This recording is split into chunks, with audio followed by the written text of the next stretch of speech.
sejak kebangkitannya, ulama bersama pengikut-pengikutnya, istiqomah dan setia, jaga akidah dan sunnah Rasulnya. Alhamdulillah segala puji baginya, ulama bersama pengikut-pengikutnya, istiqomah dan setia, menjaga agama Nusa dan bangsa.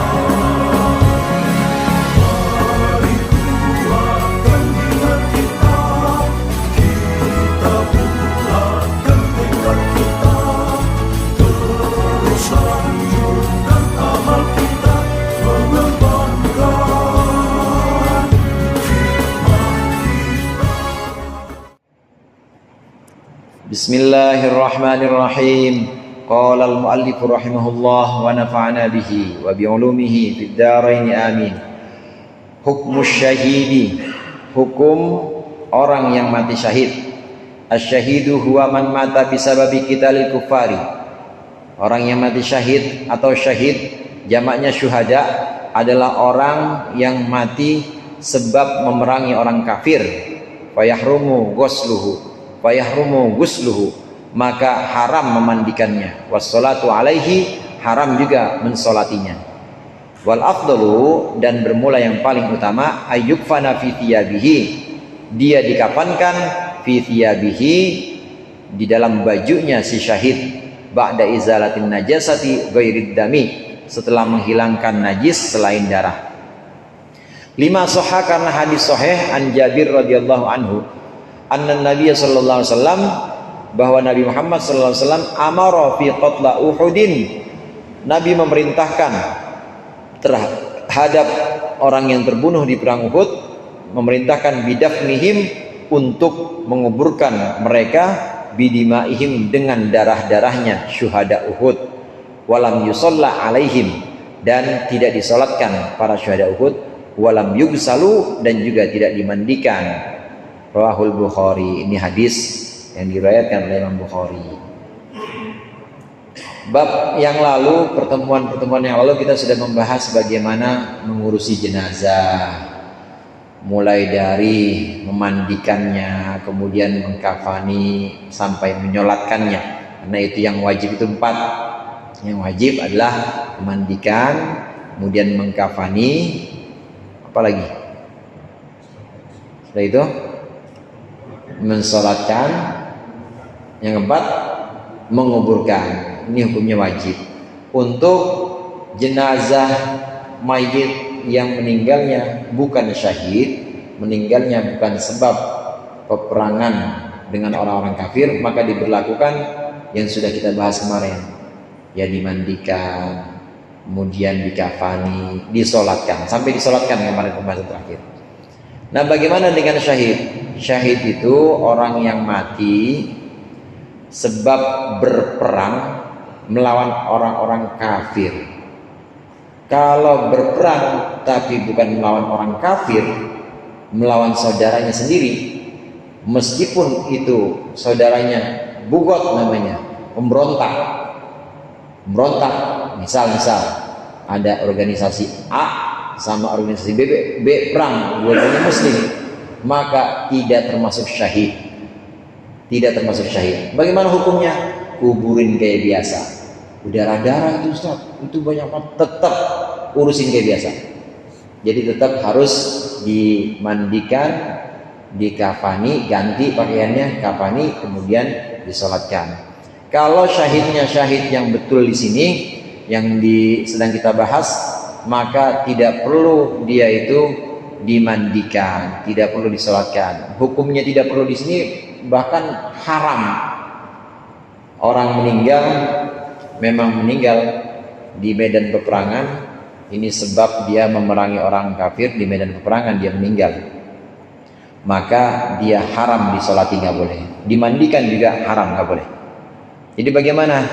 Dikuburkan begitu aja dengan baju ketika dia meninggal di medan perang.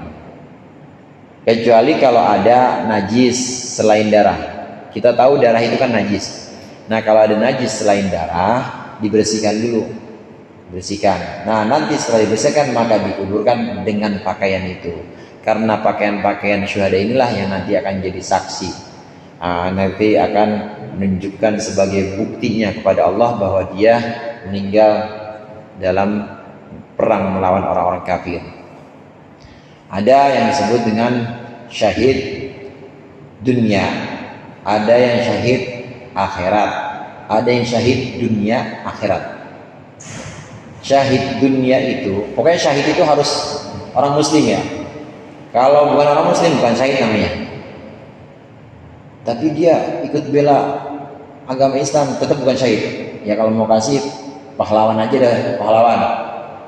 Atau kalau enggak pahlawan, ada pahalanya maksudnya. Pahlawan. Tapi bisa disebut syahid enggak? Syahid itu harus orang muslim. Ada syahid dunia. Syahid dunia itu orang yang meninggal melawan orang-orang kafir. Muslim yang meninggal melawan orang-orang kafir dalam peperangan melawan orang-orang kafir, tapi tujuannya bukan untuk Allah, tujuannya untuk kepentingan dia. Gue gedek banget nih sama musuh gue. Misalnya ada nafsu sendiri yang memang untuk muasin dendam dia. Gue pengen ikut perang supaya gue dapat merebut itu, ada harta rampasan perang, bukan karena Allah. Nah, niat-niat yang kayak begini nih, ini kan yang tahu cuma dia sama Allah. Bagaimana hukum syahid dunia? Hukum syahid dunia ikut ini. Tetap dia tidak boleh dimandikan, tidak boleh disolatkan, langsung kubur aja. Nanti gimana urusannya? Dia sama Allah dah tentang niatnya itu. Syahid dunia. Ada syahid dunia wal akhirah. Syahid dunia wal akhirah itu orang muslim yang perang melawan orang kafir, dan memang dia niatnya adalah karena Allah. Syahid dunia wal akhirah ini seperti para syuhada perang Uhud. Perang Uhud itu kaum muslim mengalami kekalahan 1000 lawan 3000. Ada kira-kira 70 pasukan muslim yang kalah di perang Uhud. Ini adalah syahid dunia wal akhirah. Syahid dunia wal akhirah. Hukumnya bagaimana? Hukumnya yang sedang kita bahas ini. Haram disolati, haram dimandikan. Jadi bagaimana? Kuburkan dengan pakaian ketika dia perang atau gugur di medan perangan. Syahid dunia wal akhirah. Yang ketiga, ada syahid akhirat. Syahid akhirat itu semua orang yang meninggal, semua muslim yang meninggal bukan sebab peperangan, tapi sebab penyakit seperti penyakit perut. Ada orang meninggal sakit perut ya, kemudian melahirkan, kemudian juga orang-orang yang meninggal ketika wabah taun namanya, kematian menyerang berbagai daerah atau banyak wilayah, mati bareng-bareng, namanya taun atau wabah. Orang kebanjiran, orang kena gempa, itu syahid. Tapi syahidnya syahid akhirat. Syahid akhirat itu nanti hukumnya sama Allah. Insya Allah dapat magfirah atau dapat ampunan Allah. Cuma karena dia syahidnya akhirat, maka hukum dunianya ini tetap diberlakukan seperti jenazah yang meninggal normal. Orang mati sakit perut, syahid nggak? Syahid akhirat. Insya Allah dapat ampunan dari Allah, tapi tetap harus dimandikan, dikafani, disolati. Ini perbedaan syahid, perbedaan orang-orang yang meninggal syahid. Cuma yang ada dalam pembahasan fikih dan yang sedang kita baca ini adalah dua macam syahid ini, yaitu syahid dunia dan syahid dunia wal akhirah. Syahid akhirat tidak dibahas karena syahid akhirat ikutnya pembahasan yang kemarin, yaitu orang-orang yang meninggal dalam keadaan normal. Nah, di sini yang disampaikan oleh muallif yang paling utama, hendaklah jenazah syahid itu dikafani dengan pakaian setelah dia dihilangkan najis-najis lain darah. Itu yang afdol atau yang utamanya. Kalau masih memungkinkan masih memungkinkan, artinya masih memungkinkan di situ auratnya syahid ini tidak ada yang tersingkap, karena wajib menutup aurat tetap wajib. Ketika dikuburkan itu harus tertutup auratnya mayit itu. Kalau kiranya masih bisa tertutup auratnya dengan baju itu, ya udah baju itu aja.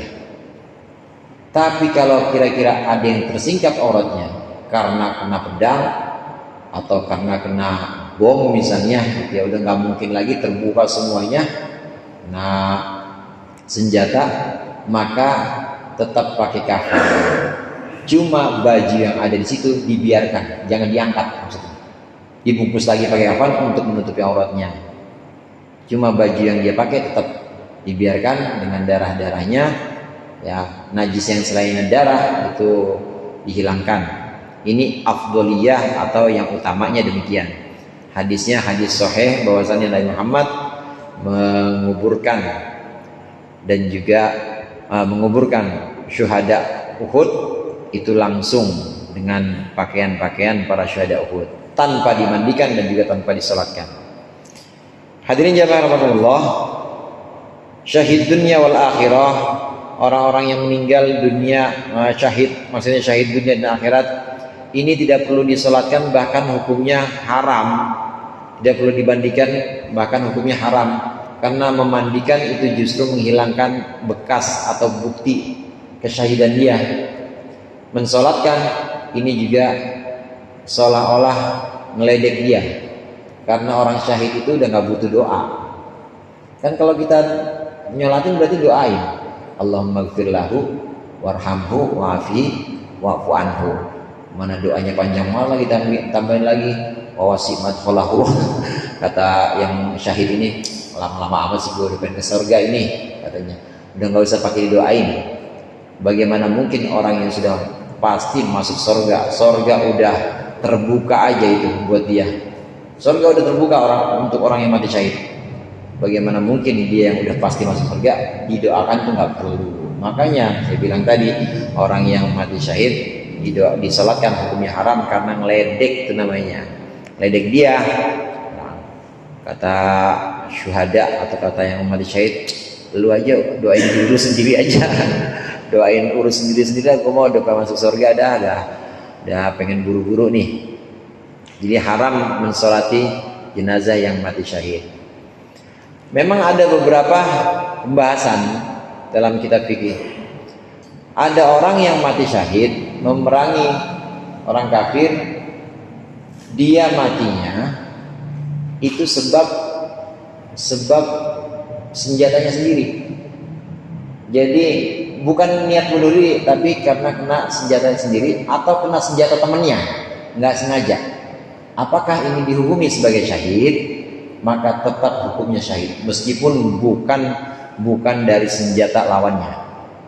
Demikian juga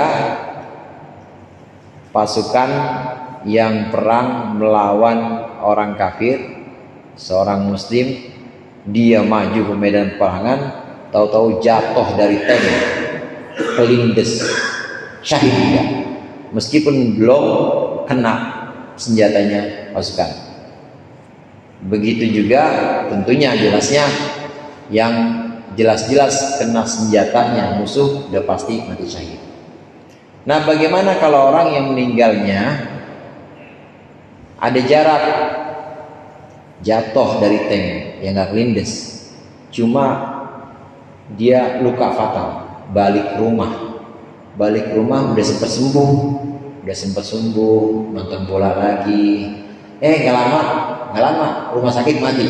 Apakah itu termasuk syahid? Bukan, karena sampai di rumah dia udah sembuh sebenarnya. Jadi walaupun pemicu awalnya itu karena jatuh dari tank tadi, tapi karena udah lama dan sudah sembuh di rumah, udah nonton bola, udah ngopi, udah kirim status misalnya, tahu-tahu masuk rumah sakit mati, tetap bukan syahid. Jadi bagaimana hukumnya?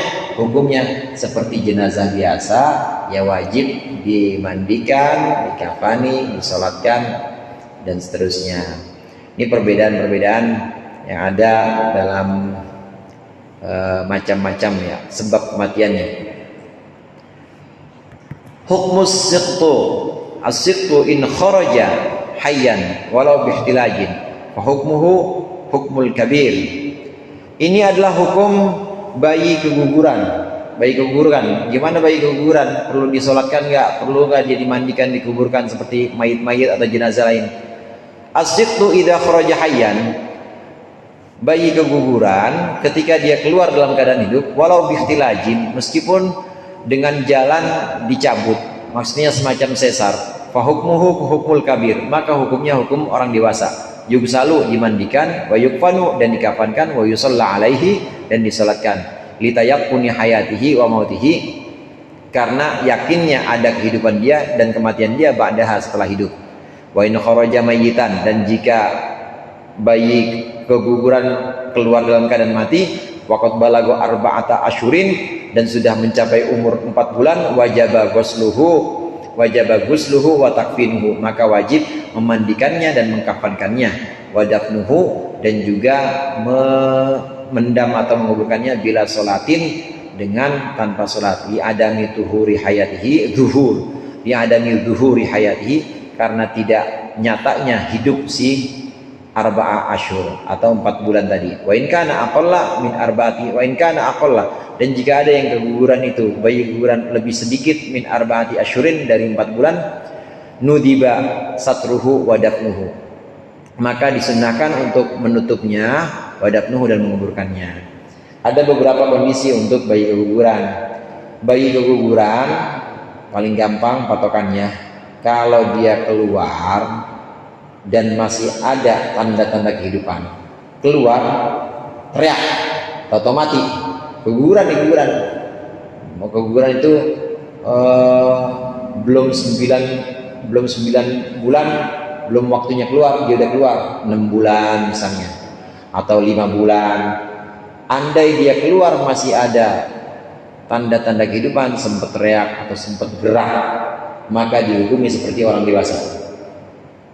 Seperti orang dewasa gimana maksudnya? Ya wajib dimandikan, dikafani, disolatkan, dikuburkan. Kalau kuburkan pasti semuanya dikuburkan. Keadaan kedua, kondisi kedua, bayi keguguran tapi tidak ada tanda-tanda kehidupan. Berapa bulan bang keluar? Itu anak saya keguguran, usianya 6 bulan, tapi begitu keluar memang mati, nggak ada tanda-tanda kehidupan, maka wajib dimandikan, dikafankan, dikuburkan. Nggak usah disolati. Kenapa nggak usah disolati? Karena tidak ada tanda-tanda kehidupan. Yang boleh disolati itu artinya didoakan, itu hanya yang ada tanda kehidupan saja. Kemudian kondisi ketiga, bayi keguguran, dia tidak ada tanda-tanda, dia tidak ada, jelas tidak ada tanda kehidupan, dan belum mencapai 4 bulan. Kalau sudah mencapai 4 bulan, yang tadi yang kedua. Kalau udah 4 bulan ke atas, keluar dalam keadaan mati, maka cukup dimandikan, dimandikan, dikafani, dikuburkan. Ini 4 bulan ke atas kalau dalam keadaan mati. Tapi kalau dalam keadaan hidup, keguguran dalam keadaan hidup, meskipun sesar misalnya diambil, ternyata ada dalam keadaan hidup, atau beberapa menit sempat hidup, mati, disolatkan. Tapi kalau nggak ada, umurnya udah di atas 4 bulan, maka cukup dimandikan, dikafani, dikuburkan langsung. Nah kalau di bawah 4 bulan, biasanya kalau di bawah 4 bulan pasti nggak ada kehidupan, karena belum ditiup ruh. Kalau di bawah 4 bulan, sunnahnya ditutupi pakai kain kafan, kemudian dikuburkan. Nudiba di sini sunnah, saudara, nggak wajib. Sunnahnya ada perempuan keguguran, usia janinnya itu baru 3 bulan, 17 hari misalnya, kan belum 4 bulan. Walaupun andai sudah berbentuk seperti orang, ada palanya, ada kakinya, maka tidak wajib dikafani, tidak wajib dikubur juga. Cuma sunnah demi muliakan manusia, maka sunnah dikafani kemudian dikuburkan. Boleh nggak disolatin? Nggak boleh, haram. Kenapa? Ya orang benda mati disolatin. Begitu juga bayi keguguran yang keadaan yang kedua tadi, dia keluar sama sekali nggak ada tanda kehidupan, nggak boleh disolatin, orang benda mati. Nah sebelum 4 bulan ini biasanya tanpa ruh, belum ada ruh, maka tidak wajib untuk dibungkus, tidak wajib juga untuk dikuburkan. Cuma sunnahnya kita perlakukan seperti itu, apalagi sudah berbentuk orang sebenarnya. Andai dibuang begitu aja juga nggak apa-apa. Ya maaf ya, ini belum 4 bulan, baru 3 bulan misalnya, udah bentuk orang, andai dibuang gitu aja juga nggak apa-apa, karena memang tidak wajib. Cara tega. Ya cara tega. Emang kalau dipikir-pikir lagi, emang apaan saudara? Emang itu dari apaan? Kan dari mani istri sama suami kan ya, sama aja kita buang mani kan, gitu. Kan asalnya begitu aja, dan belum ada nyawanya juga, hanya dia sudah melalui proses di embrio di janin di rahim ini kemudian berbentuk. Itu kan asalnya ya mani aja, sama aja seperti mani atau sperma laki-laki dan ovum perempuan jadi satu, akhirnya jadi itu kan sama aja seperti buang itu. Andai cara tega atau seperti tadi belum 3 bulan buang begitu aja juga nggak apa-apa. Cuma kalau mau dapat kesunahan dan ini yang mulia, yang bagus, ini hendaklah kita kafani juga, kuburkan. Udah, nggak usah macam-macam, nggak usah terus. Nah, gue pengen doain, terus doain mimpi dah. Gue ketemu anak gue nih, dia katanya ya kemana-mana gini dah tuh, nggak ada tuh yang begitu, nggak ada. Ya wallahu a'lam bishawab. Mudah-mudahan bermanfaat. Lebih kurangnya saya mohon maaf. Allahul muwaffiq ila aqwamit thoriq. Assalamualaikum warahmatullahi wabarakatuh.